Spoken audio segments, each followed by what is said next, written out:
swear to God, I'll shoot you right in your face. Okay, I'm sorry. Drop the fucking top! Law enforcement agents are usually trained to make smart decisions in emergencies, but a split-second wrong decision can change everything in the heat of the moment.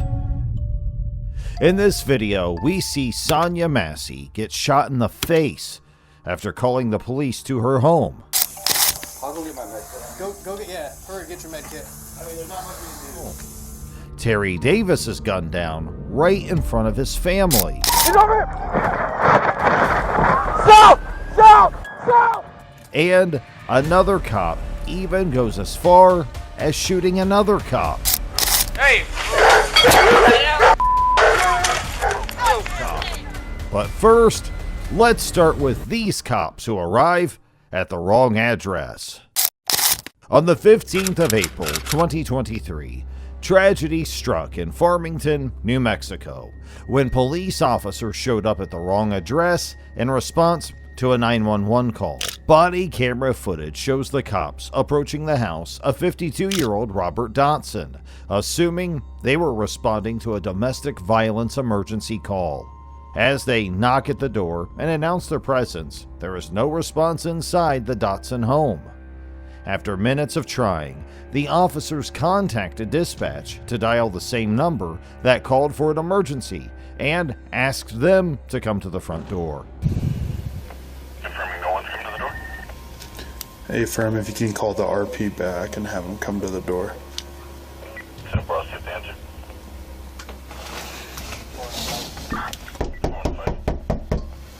Farmington, please. There and then, the cops realize that they may have the wrong address and are seen backing away from Dotson's front door. 108, can you 10-9 the address? 5308 Valley View Avenue had a confidence factor. Don't tell me I'm wrong. What nobody understands is how chaos erupts as soon as Dotson appears. Just a split second after that, shots go ringing in the air. And seeing this video, it is impossible to draw a link between officers realizing that they were at the wrong house and proceeding to shoot at a man who did nothing but answer his door. Dotson is now fatally shot, and his body lies there by his door. And as if that wasn't enough, the moment Dotson's terrified wife, Kimberly Dotson, approaches, more shots are fired. Kimberly is thrown straight into panic, and she starts screaming while the cops keep yelling orders at her. What's more surprising, however, is the story of the cop who led the team that night. He claims that he had heard Dotson cocking a gun, and when Kimberly also approached them, she began firing at the officers. Several minutes after the chaos is over, Dotson's wife is still screaming and crying. Their kids are upstairs and may have seen the whole thing go down.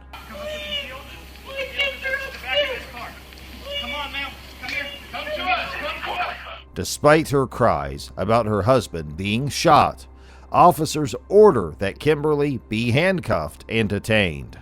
That night, law enforcement agents spoke with the Dotson kids. However, Robert Dotson was pronounced dead on the spot.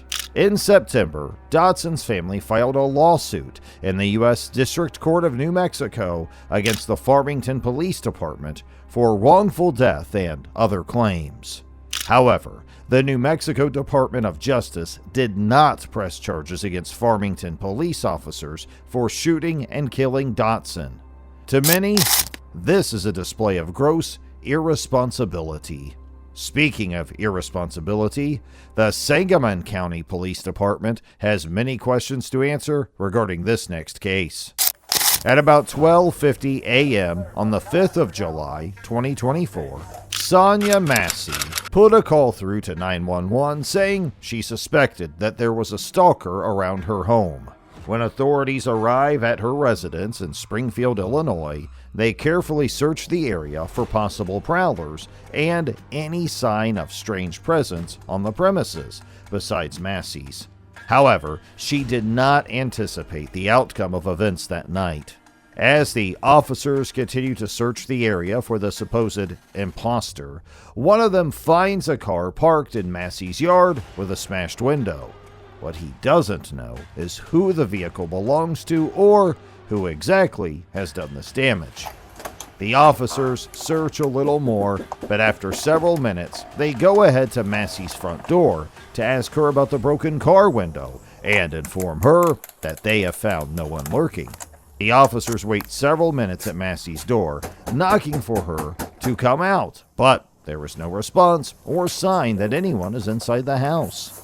Finally, body camera footage shows Massey emerging from her home, and from her demeanor, one can tell that she is worried because she repeatedly tells the cops that she needs help. Is this your car over here? Is this your car over here? Oh. That's not your black car in the driveway? Oh, well, we checked your yard, we walked around the whole block, we didn't see anybody. After assuring her that she was safe, the officers turned to take their leave, but again asked about the damaged car sitting in her driveway. For the sake of protocol, the cops ask to see Massey's ID, but she does something unusual. She invites them into her apartment, and the officers go in with her because it's quite late. What's up? I got some paperwork. Can you grab that Bible, please? Yeah. Hey, I just need your name so we can get out of here. In what appears to be Massey's final moments, one of the officers notify her about the boiling kettle of water on her stove, so she moves towards her kitchen area to get it. Now, this is where things take a really dark turn. I swear to God, I'll shoot you right in your face. Okay, I'm sorry. Drop the fucking pot! Drop the fucking pot! Drop the fucking pot! 19 shots fired. Shots fired! Shots fired! Right there, Sonya Massey was shot in her own home while her suspected stalker roams free. Contrary to what the body camera footage shows, the officers involved claim that Massey attempted to splatter hot, boiling water on them. Body camera footage shows that despite the gravity of what just happened, only one officer shows signs of remorse. This incident has caused a bit of an uproar, and following the shooting, Officer Grayson was fired from the Sangamon County Sheriff's Office and charged with 3 counts of first-degree murder, among other charges. But that didn't escalate as quickly as the following case. Lafayette officer Lane Butler and her partner were supposed to be having a regular day of work when the unexpected happened. That morning, female officer Lane Butler and her partner responded to an emergency call a woman had initiated regarding her roommate and her boyfriend. She noted that this roommate, who is also her friend, has had multiple domestic violence issues with her boyfriend before this time. As they approach the house, the woman who had made the call mentions that she would want to ensure her dog is caged for the officer's safety. Lafayette 367. Can I just look in there and make sure that my dog is... She's not gonna... If you would make sure that we're showing apartment number. As they go in, the cops search the house for the suspect in question. As they call out to anyone in the house, the woman's dog is heard repeatedly and aggressively barking at the officers. As the officers search the home for the suspect, the dog repeatedly barks at them, which is quite intimidating. When the cops find nothing in the house and are about to leave, the dog breaks out of its cage and lunges at Butler, and that's when everything changes. In a bid to save Butler from the brutal animal, the male officer shoots her in the back. The cop is entirely clueless, and it takes him a while to understand what has just happened. The dog's owner is utterly confused because she had previously assured the cops that her dog would not get out. Meanwhile, another male officer is seen in the frame, and they attempt to help Butler, who is now writhing in pain. Body camera footage then shows the male officer who went into the house with her running to get a patrol vehicle. Butler needed help, and she needed it now.